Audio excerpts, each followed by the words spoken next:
Hi friends, please subscribe to Amravati Media and press the bell icon for more latest updates.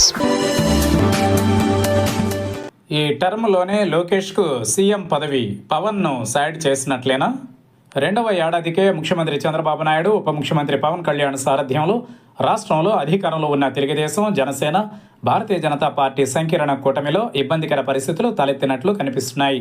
సర్దుబాటు గొడవలు ఇప్పుడిప్పుడే బేజం వేసుకుంటున్నాయనే అంచనాలు ఉన్నాయి. 2 నెలల కిందట తొలి వార్షికోత్సవాన్ని జరుపుకుంది టీడీపీ కూటమి ప్రభుత్వం. తొలి ఏడాదిని విజయవంతంగా పూర్తి చేసుకుంది.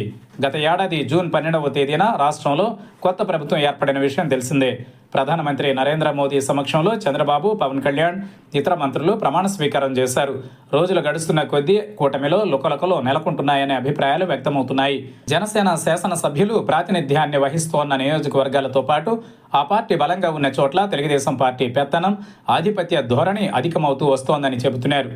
ఈ పరిణామాల మధ్య తెలుగుదేశం పార్టీ జాతీయ ప్రధాన కార్యదర్శి మంత్రి నారా లోకేష్ సొంతంగా తనకంటూ ఓ ఇమేజ్ బ్రాండ్ను సృష్టించుకుంటున్నారని, ఈ క్రమంలో పవన్ కళ్యాణ్ను పక్కన పెట్టాలనే ఆలోచనలో ఉన్నారనే ప్రచారం ఊపందుకుంటోంది. దీనికి మరింత బలాన్ని చేకూర్చేలా రైజ్ సర్వే సంస్థ చీఫ్ ప్రవీణ్ పుల్లట ఓ ట్వీట్ చేశారు. 2029 అసెంబ్లీ ఎన్నికల నాటికి తెలుగుదేశం పార్టీ తరఫున ముఖ్యమంత్రి అభ్యర్థిగా ఎదగాలని నారా లోకేష్ ప్రయత్నాలు సాగిస్తున్నారని, దీనికోసం తన సొంత టీంను రంగంలోకి దించారనేది దీని సారాంశం. ఈ క్రమంలో నారా లోకేష్ ఇప్పటికే సొంత టీంను ఏర్పాటు చేసుకున్నారని, పలు మంత్రిత్వ శాఖలను కూడా పర్యవేక్షిస్తున్నారని ప్రవీణ్ పుల్లట వెల్లడించారు. ఫలితంగా వచ్చే 2 సంవత్సరాలు ఏపీ రాజకీయాలకు అత్యంత కీలకంగా మారబోతున్నాయని పేర్కొన్నారు. రానున్న 2 ఏళ్లలో ఏపీ రాజకీయాలలో పెను మార్పులు సంభవిస్తాయని అంచనా వేశారు. అదే నిజమైతే దీనికి టీడీపీ కూటమి భాగస్వామ్య పార్టీ జనసేన ఎలా స్పందిస్తుందనేది చర్చనీయాంశమైంది. ముఖ్యమంత్రి అభ్యర్థిగా నారా లోకేష్ ప్రొజెక్ట్ కావడం అంటే దాదాపుగా పవన్ కళ్యాణ్ను సైడ్ చేసినట్లే అవుతుందనడంలో సందేహాలు అక్కర్లేదు.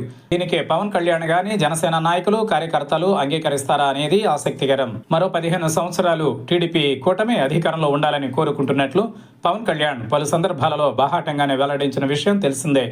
ఆయన వ్యాఖ్యలు టీడీపీ కూటమికి మాత్రమే పరిమితమా, లేక ముఖ్యమంత్రి అభ్యర్థికి కూడా వర్తిస్తాయనే విషయంపై చర్చ జరుగుతోంది.